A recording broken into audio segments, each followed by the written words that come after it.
नमस्कार, मी सौ अनुजा देवभानकर, आदर्श विद्यालय मुलींचे हायस्कूल, नातोबा शुक्रवार पेठ पुणे 2 या प्रशालेमध्ये इयत्ता 10वीच्या सर्व विद्यार्थिनींचे आजच्या गणिताच्या तासिकेमध्ये सहर्ष स्वागत करते. विद्यार्थिनींनो, मागील तासिकेमध्ये आपण गणित भाग 2 यामधील प्रकरण 2 पायथागोरसचे प्रमेय हे प्रकरण अभ्यासले होते. तर आज आपण गणित भाग 1 मधील प्रकरण 5 संभाव्यता हे अभ्यासणार आहोत. चला तर मग सुरू करूया. प्रकरण 5 संभाव्यता. बघा, संभाव्यता म्हणजेच त्याला इंग्लिशमध्ये आपण प्रोबॅबिलिटी असे म्हणतो.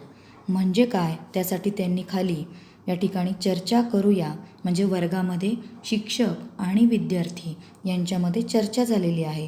त्यावरून तुमच्या लक्षात येईल की नेमकी संभाव्यता म्हणजे काय. तर ती चर्चा काय झालेली आहे शिक्षक आणि विद्यार्थ्यांमध्ये ती मी वाचते. बघा, विद्यार्थी मित्र हो, आपल्या वर्गातील विद्यार्थी संख्येएवढ्या चिठ्ठ्या या खोक्यात ठेवल्या आहेत. म्हणजे वर्गामध्ये चिठ्ठ्या केलेल्या आहेत. मग चिठ्ठ्या केवढ्या केलेल्या आहेत, तर जेवढे विद्यार्थी तेवढ्या चिठ्ठ्या त्या ठिकाणी केलेल्या आहेत. प्रत्येकाने एक चिठ्ठी उचलावी. चिठ्ठ्यावर वेगवेगळ्या वनस्पतींची नावे लिहिली आहेत. म्हणजे जेवढे विद्यार्थी तेवढ्या चिठ्ठ्या केलेल्या आहेत. प्रत्येक विद्यार्थ्यांनी एक चिठ्ठी उचलायची आहे आणि त्या चिठ्ठ्यांवरती वनस्पतींची नावं हे लिहिलेली आहेत. कोणत्याही 2 चिठ्ठ्यांवर एकाच वनस्पतीचे नाव दिसणार नाही. म्हणजे प्रत्येक चिठ्ठीवर वेगवेगळ्या वनस्पतीचं नाव हे लिहिलेलं आहे. तुळस या वनस्पतीची चिठ्ठी कोणाला मिळते ते पाहू.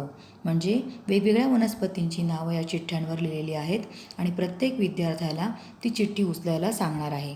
मग त्या चिठ्ठीमधून तुळस नावाची वनस्पती कोणत्या विद्यार्थ्याला मिळते हे आता आपल्याला पाहायचं आहे. सर्वजण हजेरी क्रमांकाप्रमाणे रांगेत उभे राहा. त्यासाठी सर्व विद्यार्थ्यांना हजेरी क्रमांकाप्रमाणे रांगेत उभं राहायला सांगितलेलं आहे. शेवटची चिठ्ठी उचलेपर्यंत कोणीही चिठ्ठी उघडून पाहायची नाही. म्हणजे सगळ्या विद्यार्थ्यांना चिठ्ठ्या उचलू द्यायच्या.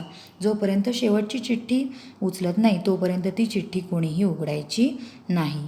मग याच्यावरची विद्यार्थिनी आहे अरुणा.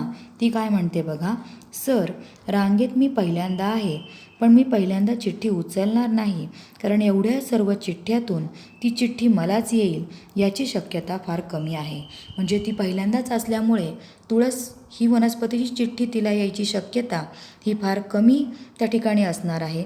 त्यामुळे मी पहिल्यांदा चिठ्ठी उचलणार नाही असं तिने सांगितलेलं आहे.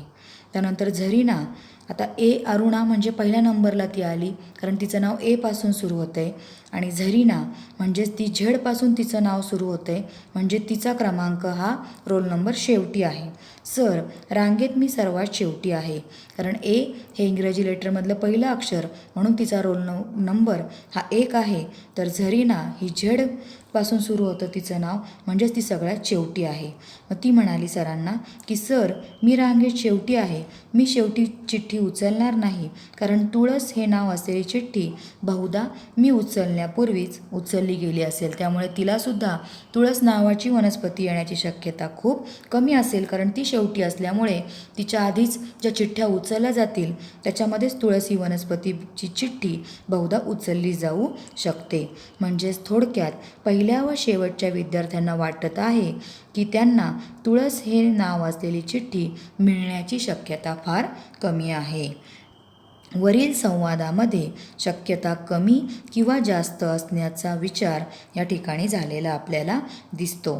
शक्यता वर्तवण्यासंबंधी आपण दैनंदिन संभाषणात पुढील शब्दही वापरतो. मग ते शब्द कोणकोणते आहेत, तर बघा, संभवतः, बहुतेक, अशक्य, निश्चित, जवळपास, 50-50. म्हणजे संभाव्यता दर्शवण्यासाठी आपण शक्यता दर्शवण्यासाठी हे शब्दसुद्धा कधी कधी वापरतो. मग त्याच्या संदर्भात त्यांनी काही उदाहरणंसुद्धा खाली दिलेली आहेत. बघा, भविष्यातील शक्यतांविषयीची खालील विधाने पहा. मग अशी विधानं आपण आपल्या दैनंदिन जीवनामध्ये करीत असतोच. मग ती उदाहरणं कोणकोणती आहेत, तर बघा, पहिलं उदाहरण आहे बहुतेक आजपासून पाऊस पडेल. दुसरं आहे महागाई वाढण्याचा संभव खूप आहे. तिसरं विधान आहे, भारताला पुढील क्रिकेट सामन्यात हरवणे अशक्य आहे. चौथं विधान आहे, निश्चितच मला प्रथम श्रेणी मिळणार. शेवटचं पाचवं विधान आहे, बालकाला वेळेवर पोलिओचे डोस दिले तर त्याला पोलिओ होण्याचा संभव नसतो. म्हणजे याप्रमाणे संभाव्यता किंवा शक्यता दर्शवण्यासाठी कोणकोणते शब्द आले ते तुम्हाला या विधानानुसार कळले असेलच.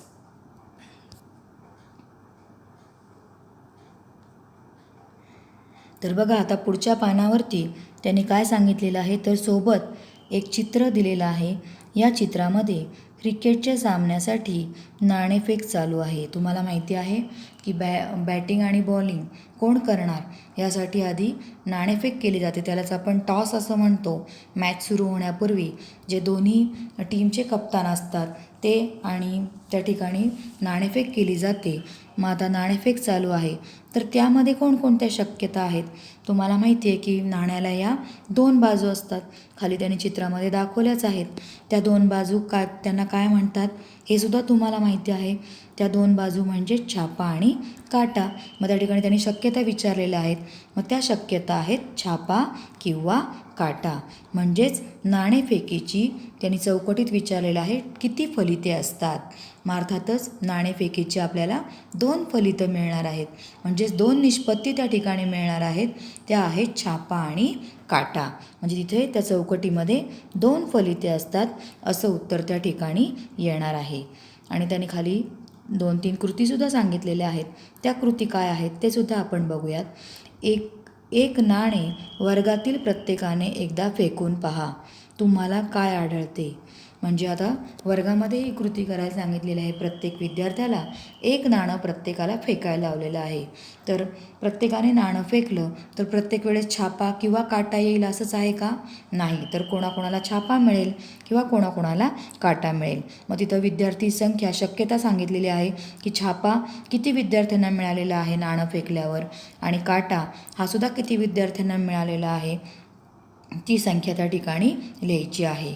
त्याचप्रमाणे आता 2 नाणे फेकायला सांगितलेले आहेत एकाच वेळी. मग 2 नाणे फेकले तर काय काय शक्यता येऊ शकते, तर ती सुद्धा त्यांनी खाली सांगितलेली आहे. आता वरच्या कृतीमध्ये छापा ज्या ठिकाणी लिहिलं होतं त्या ठिकाणी कंसात H लिहिलेलं आहे आणि काटा ज्या ठिकाणी लिहिलं होतं त्याला कंसात T लिहिलेलं आहे. तर हे का लिहिलेलं आहे, तर छापा ह्याला इंग्लिशमध्ये हेड असं म्हणतात. म्हणून छापा लिहिताना त्या ठिकाणी छापा हा शब्द न लिहिता H या कॅपिटल अक्षराचा वापर करायचा आहे. कारण छाप्याला इंग्रजीमध्ये हेड असं म्हणतात आणि काटा याला इंग्रजीमध्ये टेल असं म्हणतात. म्हणून टेलचं पहिलं कॅपिटल लेटर T असं त्या ठिकाणी वापरायचं आहे. म्हणजे छापा म्हणजेच हेड, त्याचं कॅपिटल लेटर H, आणि काटा म्हणजे टेल, त्याचं पहिलं अक्षर म्हणजेच कॅपिटल T. मग आता त्यांनी खाली 2 नाणे फेकलेले आहेत दुसऱ्या कृतीमध्ये. मग 2 नाणे फेकले तर काय काय मिळू शकतं त्याच्या शक्यतासुद्धा खाली सांगितलेल्या आहेत. दोन्ही नाण्यांवर एकतर छापा मिळेल किंवा छापा काटा मिळेल, काटा छापा मिळेल किंवा काटा काटा मिळेल. म्हणजे या 4च शक्यता त्या ठिकाणी येऊ शकतात. मग 2 नाणे टाकल्यानंतर कोणत्या विद्यार्थ्यांना छापा मिळाला, कोणत्या विद्यार्थ्यांना छापा काटा मिळाला, कोणत्या विद्यार्थ्यांना काटा छापा मिळाला आणि कोणत्या विद्यार्थ्यांना काटा काटा मिळाला, ती संख्या म्हणजेच ती शक्यता जी आलेली आहे त्या विद्यार्थ्यांची संख्या त्या ठिकाणी खाली लिहायची आहे. म्हणजे आता तुमच्या लक्षात आलं असेल की एक नाणं फेकलं तर शक्यता ह्या 2 असतात, त्या म्हणजे छापा किंवा काटा, आणि 2 नाणे फेकले तर शक्यता या 4 असतात. त्या 4 शक्यता म्हणजेच HH, HT, TH आणि TT. HH म्हणजे छापा, HT म्हणजे छापा काटा, TH म्हणजे काटा छापा आणि TT म्हणजे काटा काटा. तुम्ही लिहिताना याप्रमाणे नाही तर त्या आद्याक्षराच्या कॅपिटल लेटरप्रमाणेच लिहायचं आहे. म्हणजे शक्यता HH, HT, TH आणि TT म्हणजे 2 नाणे फेकल्यानंतर या 4च शक्यता मिळू शकतात. यापेक्षा कोणती वेगळी मिळू शकेल का, तर तुम्ही 2 नाणे घरीसुद्धा टाकून बघा. आधी 1 नाणं टाकून घरी कृती करा. काय मिळतं, छापा किंवा काटा म्हणजेच H किंवा T. हेड ऑर टेल, या दोनच शक्यता मिळतात. त्यानंतर 2 नाणी घ्या. 2 नाणी सारखी टाकून बघा कृती, किंवा तुमच्या घरी भाऊ बहीण असतील त्यांनासुद्धा तुमच्यासोबत ही कृती करायला सांगा. आणि काय काय शक्यता येऊ शकतात त्या या 4पैकीच येतील, त्याच्यापेक्षा कोणती वेगळी येईल का, हे सुद्धा तुम्ही घरी करून बघू शकता. तर या दोन्ही कृती तुम्ही घरी नक्की करून बघा. त्यानंतर खाली जे उदाहरण दिलेलं आहे ते फाशाचं आहे. फासा म्हणजेच सापशिडी तुम्ही सगळ्यांनी लहानपणी खेळली असेल किंवा आत्ताही खेळत असाल. तर सापशिडीमध्ये जो आपण फासा टाकतो त्याच्यावरती किती अंक असतात ते सगळे तुम्हाला माहिती असेल. तर सापशिडीचा फासा याच्यामध्ये 1 ते 6 अंक त्याच्यावरती असतात. आणि मग तो फासा टाकला तर मिळण्याची शक्यता अर्थातच कोणकोणती असेल, त्याचं चित्र त्याने खाली दाखवलेलं आहे बघा, की 1, 2, 3, 4, 5, 6 या 6 शक्यता त्यामध्ये येऊ शकतात. म्हणजे फास्यावर 1 मिळेल, 2 मिळेल, 3 मिळेल, 4, 5 किंवा 6, म्हणजे या ठिकाणी 6 शक्यता येऊ शकतात. ही प्रत्येक शक्यता म्हणजे फासा फेकण्याचे एक संभाव्य फलित आहे. म्हणजे हे फलित आपल्याला त्या ठिकाणी मिळू शकतं. म्हणजे आत्ता आपण काय काय बघितलं बघा, 1 नाणं फेकलं तर त्या ठिकाणी 2 फलितं मिळतात, 2 नाणे फेकले तर 4 फलितं मिळतात, आणि 1 फासा फेकला तर त्या ठिकाणी 6 फलितं आपल्याला मिळतात. फलितं म्हणजेच शक्यता, त्या ठिकाणी आपल्याला काय काय येऊ शकते, याच्या व्यतिरिक्त कोणती येऊ शकत नाही असं त्याने त्या ठिकाणी सांगितलेलं आहे. आता खाली त्याने सांगितलेले आहे ते आहे यादृच्छिक प्रयोग, म्हणजेच रँडम एक्सपेरिमेंट. ज्या प्रयोगात सर्व संभाव्य फलिते अगोदर माहीत असतात. म्हणजे आता 1 नाणं फेकलं तर आपल्याला सगळ्यांना माहीत आहेच की छापा किंवा काटा हेच मिळणार आहे, यापेक्षा कोणतं वेगळं मिळणार नाही. म्हणजे याचं फलित हे आपल्याला अगोदरच माहीत आहे. पण त्यापैकी कोणत्याही फलिताबद्दल निश्चित भाकीत आपण करू शकत नाही. म्हणजे आपण आधीच सांगू शकतो आहे का की आता छापाच पडेल किंवा काटाच पडेल, आपल्याला हे निश्चित सांगता येत नाही. सर्व फलिते सत्य असण्याची शक्यता समान असते. अशा प्रयोगाला यादृच्छिक प्रयोग असे म्हणतात. उदाहरणार्थ नाणे फेकणे, फासा फेकणे. आत्ताच आपण नाणा फेकणे आणि फासा फेकणे याचं उदाहरणवरती बघितलेलंच आहे. किंवा अजून एक उदाहरण सांगितलेलं आहे, 1 ते 50 संख्या लिहिलेल्या कार्डाच्या संचातून एक कार्ड काढणे, खेळातील पत्त्यांच्या योग्य रीतीने दिसलेल्या पत्त्यांमधून एक पत्ता काढणे. आता या ठिकाणी मगाशी फाशाचं उदाहरण झालं सापशिडीतल्या, तर आता पत्त्यांचं उदाहरणसुद्धा या ठिकाणी आलेलं आहे. तर तुम्हाला सगळ्यांना पत्ते हे माहितीच असतील. पत्त्यामध्ये कोणकोणत्या प्रकारचे पत्ते असतात ते सगळे तुम्हाला माहीत आहेच. तर त्याची आपण चर्चा परत खाली आता पुढच्या पानावरती करणारच आहोत. त्यावेळेस मी समजून सांगते. ज्यांना कोणाला पत्त्याच्या कॅटबद्दल माहिती नसेल तर ती आपण पुढे बघणारच आहोत. आता पुढे आहे निष्पत्ती, म्हणजेच आउटकम. म्हणजे आता यादृच्छिक प्रयोग झाला, मग त्या यादृच्छिक प्रयोगानुसार निष्पत्ती काय मिळाली, म्हणजेच त्याचं फलित काय आलं, त्याला आपण निष्पत्ती म्हणतो. बघा त्याची व्याख्या ही खाली दिलेली आहे. यादृच्छिक प्रयोगाच्या फलिताला निष्पत्ती म्हणतात. म्हणजे आता त्याचं उदाहरणाद्वारे त्यांनी समजून दिलं आहे, त्यावरून तुम्हाला लक्षात येईल बघा. उदाहरणार्थ 1 नाणे फेकणे या यादृच्छिक प्रयोगाच्या 2च निष्पत्ती आहेत. म्हणजे त्याचं फलित काय येणार आहे, तर 2च फलितं मिळणार आहेत, छापा किंवा काटा. म्हणजेच त्याला आपण त्याची निष्पत्ती असं म्हणतो. म्हणजे छापा म्हणजेच H किंवा काटा म्हणजेच T, या 2च निष्पत्ती आपल्याला त्या ठिकाणी मिळणार आहेत. त्याचबरोबर दुसरं उदाहरण सांगितलेलं आहे, 1 फासा फेकणे या यादृच्छिक प्रयोगात त्याच्या 6 पृष्ठभागांवर असणाऱ्या टिंबांच्या संख्येवरून 6 निष्पत्ती शक्य आहेत. म्हणजे त्याचे फलित आपल्याला 6च मिळणार आहेत, म्हणून 6 निष्पत्ती मिळणार आहेत. मग त्याच्यावर टिंब असतात त्याच्या पृष्ठभागावर, मग ते 6 पृष्ठभाग असतात. मग ते टिंब म्हणजेच काय काय निष्पत्ती आहे, 1 किंवा 2 किंवा 3 किंवा 4 किंवा 5 या 6 निष्पत्ती त्या ठिकाणी शक्य होणार आहेत. तिसरं उदाहरण सांगितलेलं आहे, 1 ते 50 संख्या लिहिलेल्या कार्डाच्या संचातून एक कार्ड काढणे. या प्रयोगात 50 निष्पत्ती शक्य आहेत. आता 1 ते 50 असे कार्ड लिहिलेले आहेत आणि त्यातून एखादी संख्या किंवा एखादं कार्ड आपल्याला काढायचं असेल तर त्या ठिकाणी अर्थातच 1 ते 50 म्हणजेच 50 निष्पत्ती त्या ठिकाणी शक्य असणार आहेत. आता त्या ठिकाणी त्यांनी कॅटचं उदाहरण दिलेलं आहे बघा पत्त्यांच्या. आता तुम्हाला कोणाला जर पत्त्यांचा कॅट माहिती नसेल तर हे तुम्ही बघितलं असेल किंवा आताही तुम्ही बघू शकता की पत्त्यामध्ये नेमके कोणते प्रकार असतात किंवा किती प्रकारचे पत्ते असतात हे सगळं आता तुम्हाला इथे कळणार आहे आणि ते लक्षात ठेवायचं आहे कारण उदाहरणं सोडवताना आपल्याला याचा वापर करावा लागणार आहे. योग्य रीतीने पिसलेल्या खेळ्यातील पत्त्यामधून एक पत्ता काढणे या यादृच्छिक प्रयोगात 52 पत्ते असतात. ते खालीलप्रमाणे दाखवले आहेत. म्हणजे इथे 52 निष्पत्ती आपल्याला मिळणार आहेत कारण पत्त्याच्या कॅटमध्ये एकूण 52 पत्ते हे असतात. मग एकूण 52 पत्ते त्याचं विभाजन कसं केलेलं आहे बघा. तर त्या 52मध्ये 26 लाल पत्ते असतात तर 26 काळे पत्ते असतात. मग 26 लालमध्ये परत 2 प्रकार आहेत. 13 हे बदामाचे पत्ते असतात. त्याचा आकार बघा पत्त्याच्या कॅटवर तुम्ही बघितला असेल.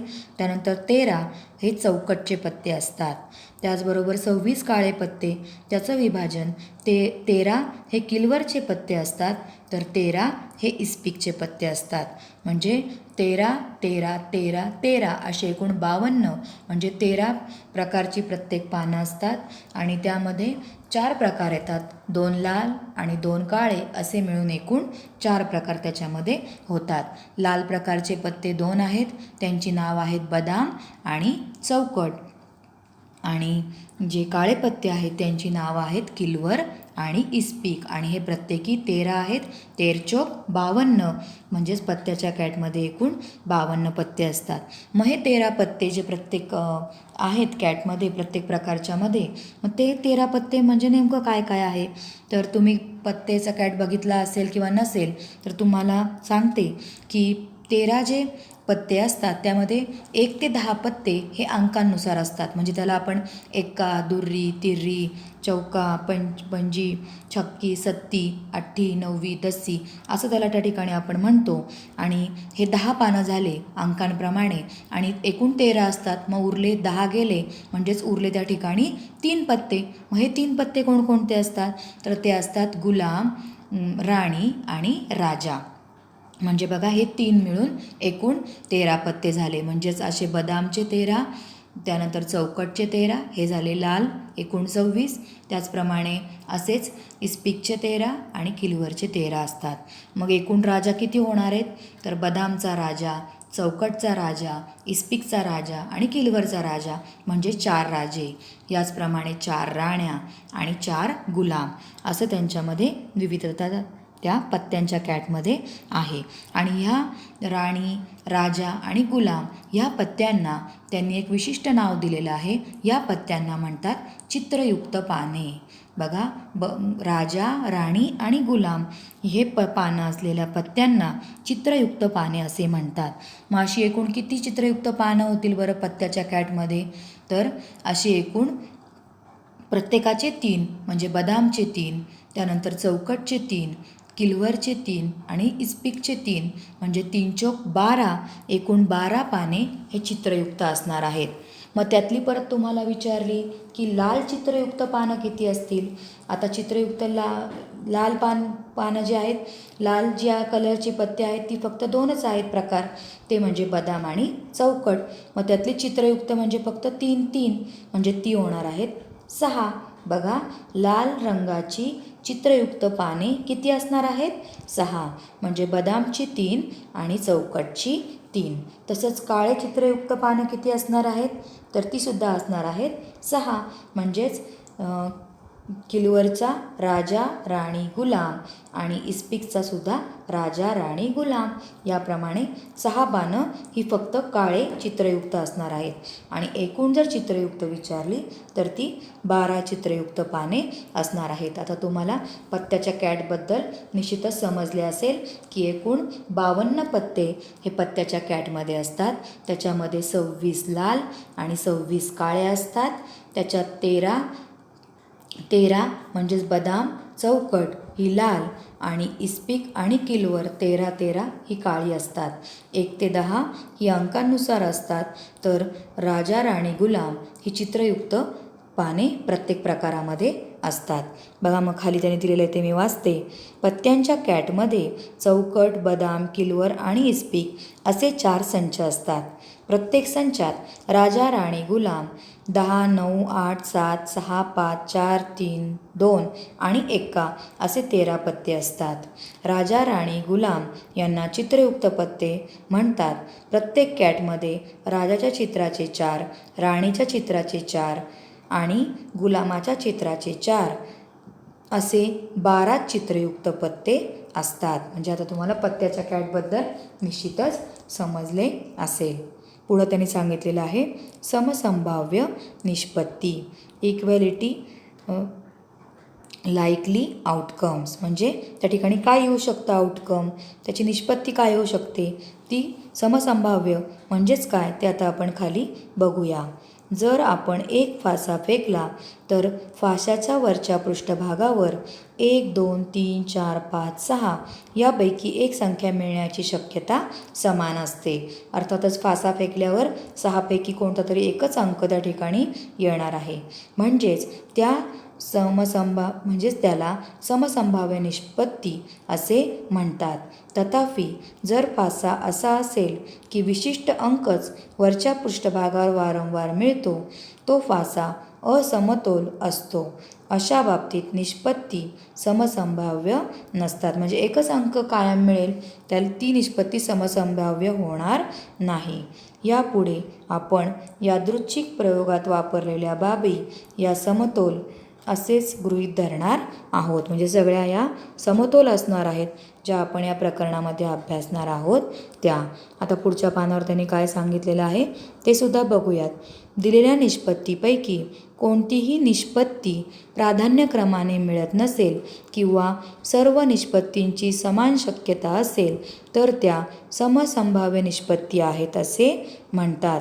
म्हणजे कोणतीही प्राधान्य म्हणजे सारखी मिळत नसेल किंवा समान शक्यता तिची असेल तर त्याला आपण समसंभाव्य निष्पत्ती असे म्हणतो. त्याचे उदाहरणसुद्धा खाली सांगितलेलं आहे बघा त्यांनी. जर आपण एक नाणे फेकले तर छापा किंवा काटा मिळण्याची निष्पत्ती समसंभाव्य असते. म्हणजे आपल्याला माहिती आहे की एक नाणं फेकलं तर छापा किंवा काटा ही निष्पत्ती मिळण्याची शक्यता समान असते. या दोन्हीपैकीच काहीतरी मिळू शकतं. तसेच 1 ते 6 संख्या विविध पृष्ठावर असणारा फासा फेकला तर त्यातील कोणताही एक अंक वरच्या पृष्ठभागावर येण्याची शक्यता तपासा. मग येथे सुद्धा सगळ्याच निष्पत्ती या समसंभाव्यच येणार आहेत. कारण 6 पैकीच कोणता तरी एक अंक त्या ठिकाणी मिळणार आहे. वारंवार एकच अंक मिळेल अशी शक्यता या ठिकाणी नसणार आहे. म्हणून ही जी निष्पत्ती आहे ती समसंभाव्य असणार आहे.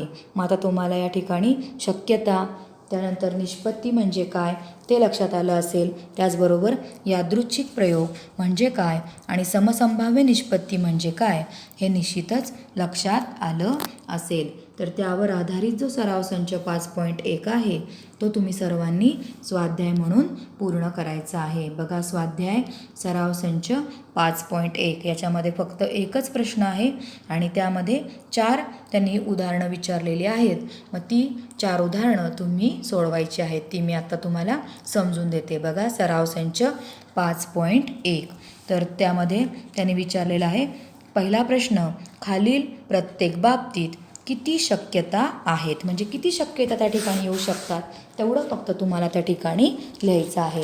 पहिलं उदाहरण मी वाचते बघा. वनिताला महाराष्ट्रातील पुढील प्रेक्षणीय स्थळांची माहिती आहे. त्यातील एका स्थळाला मे महिन्याच्या सुट्टीत ती जाणार आहे. म्हणजे तिला मे महिन्याच्या सुट्टीमध्ये फिरायला जायचं आहे. तर फिरायला जायचं म्हणजे अर्थातच प्रेक्षणीय स्थळांना ती जाईल. मग तिने जे स्थळं निश्चित केलेले आहेत, काही ठरवून ठेवलेले आहेत, त्यापैकी एका स्थळाला ती निश्चितच जाणार आहे. मग ती स्थळं कोणकोणती आहेत त्याची नावं खाली त्यांनी त्या ठिकाणी सांगितलेली आहेत. मग ती नावं कोणकोणती आहेत बघा. अजिंठा, महाबळेश्वर, लोणार सरोवर, त्यानंतर ताडोबा अभयारण्य, अंबोली, रायगड, माथेरान आणि आनंदवन. म्हणजे बघा एकूण किती स्थळांचा उल्लेख त्या ठिकाणी झालेला आहे. बघा अजिंठा हे 1, महाबळेश्वर 2, लोणार सरोवर 3, ताडोबा अभयारण्य 4, आंबोली 5, रायगड 6, माथेरान 7 आणि आनंदवन 8. म्हणजे एकूण किती शक्यता आहेत त्या तो आकडा तिथं फक्त शेवटी तुम्ही उत्तरामध्ये लिहायचा आहे. म्हणजे आधी उदाहरण लिहायचं आणि त्याच्या पुढे आपण लिहिणार आहोत उत्तरामध्ये 8 शक्यता आहेत. मग 8 शक्यता आहेत, मग त्याच्या पुढे कंसात त्याचं कारणसुद्धा लिहायचं आहे. ते पण मी सांगते बघा, नीट ते कारण ऐका, कारण तुम्हाला ते उत्तरामध्ये लिहायचं आहे. आधी तुम्ही काय लिहिणार आहात त्याच्या पुढे उत्तर 8 शक्यता आहेत. 8च आकडा का लिहिला त्याचं कारण कंसामध्ये लिहायचं आहे. ते मी सांगते बघा. कारण स्थळांच्या यादीत 8 स्थळांची नावे दिली आहेत. बघा, कारण स्थळांच्या यादीत 8 स्थळांची नावे दिली आहेत. 8 स्थळं सांगितली होती म्हणून आपण 8 शक्यता आहेत असं त्याचं उत्तर लिहिलं आहे. कारण त्यांनी प्रश्नात आपल्याला किती शक्यता आहेत एवढंच विचारलेलं आहे. आता दुसरं उदाहरण बघा त्या ठिकाणी. एका आठवड्यातील वार यादृच्छिक पद्धतीने निवडायचा आहे. बघा आता याचं उत्तर मी सांगणार नाही आहे शक्यता किती येतील, कारण तुम्हाला प्रत्येकीलाच एका आठवड्यात किती वार असतात हे माहिती आहे. नसतील तर तुम्ही मोजा रविवारपासून शनिवारपर्यंत, म्हणजे रविवार, सोमवार, मंगळवार, बुधवार, गुरुवार, शुक्रवार, शनिवार अशा आठवड्यामध्ये किती वार आहेत. मग तुम्ही त्याचं उत्तर लिहायचं आहे डॅश डॅश शक्यता आहेत. कारण कंसात काय लिहिणार आहात, कारण एका आठवड्यात टिंब वार असतात. तुम्हाला माहिती आहे आठवड्यामध्ये किती वार असतात. मग त्याप्रमाणे किती शक्यता आहेत ते आधी लिहायचं आणि कंसामध्ये कारण परत सांगते बघा. कारण एका आठवड्यात टिंब वार असतात. याप्रमाणे त्याचं कारण कंसामध्ये पूर्ण करायचं आहे. पुढचा प्रश्न तिसरा बघा त्याच्यातला. पत्त्याच्या कॅटमधून एक पत्ता यादृच्छिक पद्धतीने निवडायचा आहे. आता पत्त्याच्या कॅटमध्ये एकूण किती पत्ते असतात ते मी आत्ताच सांगितलेलं आहे. मग तुम्ही ते लिहायचं आहे डॅश डॅश शक्यता त्या ठिकाणी आहेत. मग कंसात कारण काय लिहिणार, कारण पत्त्याच्या कॅटमध्ये टिंब पत्ते असतात. बघा, कारण लिहिणार आहोत कंसात. पत्त्याच्या कॅटमध्ये टिंब पत्ते असतात आणि आधी शक्यता किती आहेत ते लिहायचं आहे. शेवटचं उदाहरण बघा. प्रत्येक कार्डावर एक संख्या याप्रमाणे 10 पासून 20 पर्यंतच्या संख्या लिहिल्या आहेत. म्हणजे 10 पासून 20 पर्यंत संख्या एका कार्डावरती प्रत्येक कार्डावर लिहित गेलेल्या आहोत आणि त्यातून एक कार्ड यादृच्छिक पद्धतीने निवडायचे आहे. मग आता 10 पासून 20 पर्यंत किती संख्या येतात त्या तुम्ही मोजायच्या आहेत. त्याच्यामध्ये 10 आणि 20 ही सुद्धा धरायची आहे. बघा, मी आता मोजती आहे त्या संख्या, तुम्ही त्याप्रमाणे बोटं करा हातावरती. 10, 11, 12, 13, 14, 15, 16, 17, 18, 19 आणि 20. म्हणजे किती शक्यता आल्या त्या तुम्ही लिहायच्या आहेत आणि त्याचं कंसामध्ये कारण लिहायचं आहे. कारण 10 पासून 20 पर्यंत. बघा, कारण काय सांगते आहे, कारण त्यांनी सांगितलं आहे वरती उदाहरणामध्ये की 10 पासून 20 पर्यंत टिंब संख्या आहेत. तुम्ही आत्ता मी म्हटले तेव्हा मोजल्या असतील तर तो आकडा त्या ठिकाणी लिहायचा आहे. बघा, परत कारण सांगते. कारण 10 पासून 20 पर्यंत टिंब संख्या आहेत असं कंसामध्ये तुम्ही कारण लिहून पूर्ण करायचं आहे. तर या सराव संच 5.1 मध्ये जो पहिला प्रश्न आहे किती शक्यता आहेत त्यामधील 4 उदाहरणं मी तुम्हाला समजावून दिली आहेत. तर निश्चितच ते तुम्हाला समजले असतील असे मी गृहीत धरते. तर हा सराव संच तुम्ही वहीमध्ये पूर्ण करायचा आहे. त्याचबरोबर ज्या आपण व्याख्या बघितल्या त्या म्हणजेच यादृच्छिक प्रयोग म्हणजे काय, निष्पत्ती म्हणजे काय आणि समसंभाव्य निष्पत्ती म्हणजे काय या व्याख्या आधी लिहायच्या आहेत आणि त्यानंतर हा सराव संच 5.1 हा वहीमध्ये पूर्ण करायचा आहे. आणि हा सर्व अभ्यास करताना तुम्हाला काही शंका किंवा अडचण आली तर जरूर विचारायचं आहे आणि सर्वांनी हा अभ्यास करायचा आहे. तर तुम्ही सगळ्या निश्चितच हा व्यवस्थित पूर्ण करणार आहात. यामध्ये तुम्हाला काही शंका नसेल असे मी गृहीत धरते. धन्यवाद.